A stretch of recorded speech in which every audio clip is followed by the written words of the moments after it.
لبيك اللهم لبيك لبيك لا شريك لك لبيك إن الحمد والنعمة لك والملك لا شريك لك لبيك اللهم لبيك. Membahas pertanyaan pertama tadi tentang ekosistem haji. Ada 20 triliun dana yang dibelanjakan. Nah, seperti apa sih ekosistem haji Indonesia ini? Ya, jadi yang dimaksud adalah ekosistem ekonomi haji. Ya. Jadi kita ingin dorong bahwa dalam penyelenggaraan haji kita ini mengeluarkan dana yang cukup besar, ya, berasal dari biaya yang dibayarkan oleh jamaah, ya, dalam bentuk BPIH, ya, dan juga ada nilai manfaat di situ.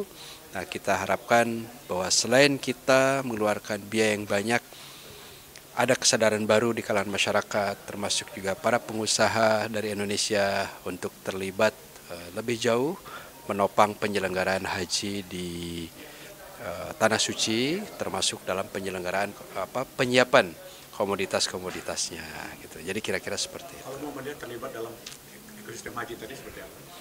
Ya, Muhammadiyah kan baru akan mulai, ya, termasuk juga ormas-ormas belum ada. Ada orang yang Harus, Pak, kita akan dorong mulai terlibat. Aspek apa sih yang bisa kita dorong terlibat, ya? Kalau dari ormas saat ini sudah punya KBIHU, ya, tapi PPIU-nya belum punya, PIHK-nya belum punya, penyelenggara ibadah haji khusus belum ada, penyelenggara perjalanan ibadah umrah juga belum ada secara dikelola profesional. Nah, misalnya di beberapa wilayah sudah ada, alhamdulillah.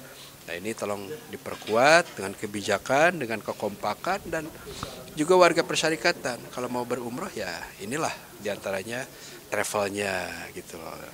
Nah, kemudian juga untuk penyelenggaraan haji, ya sama tadi ya. Kita ini kan juga mencetak hampir sekitar 700 km panjangnya, Pak, untuk batik haji. Ya, pengrajin-pengrajin dalam ormas-ormas Islam itu juga harus mulai terlibat, gitu ya, untuk memberdayakan. Masuk juga kita mendorong penguatan UMKM. Nah, itu sebetulnya. kalau pada haji 2003 ada program ramah lansia, itu sangat membantu haji-haji yang tua. Program 2004 apa yang khusus barangkali spesifik? Ya, insya Allah kita juga masih ada tema yang melandasi penyelenggaraan tahun ini juga masih, ya, dengan semangat haji ramah lansia. Haji ramah lansia kita turunkan dalam 3 aspek. 1, infrastruktur. Dan infrastruktur kita harapkan asrama juga sudah mulai ramah lansia, ramah disabilitas, ya. Kemudian juga dari segi manasik, ya, itu juga mulai ramah disabilitas. Mana-mana ritual yang berat untuk lansia yang nggak usah, gitu kan. Rukunnya terpenuhi, gitu kan. Wajibnya sudah, ya sudah, Pak. Mana yang sunnahnya atau yang didorong untuk dilakukan, tapi harus sesuai dengan kondisi fisik, gitu loh. Nah, jadi ada infrastruktur, ya, ada layanannya, bagaimana nanti dalam naik bis, para petugas-tugasnya seperti apa, jenis makanannya bagaimana, apakah lansianya punya anti terhadap jenis makanan tertentu dan lain.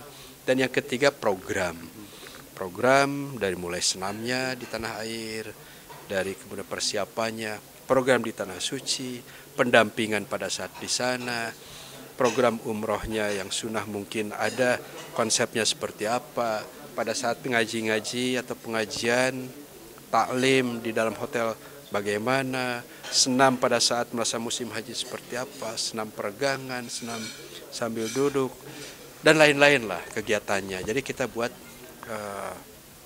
mudah-mudahan ini lebih mudah. Memang juga ada masukan bahwa lansia dengan kategori tertentu itu bisa lebih singkat di Tanah Suci. Ya, ini sedang kita simulasikan.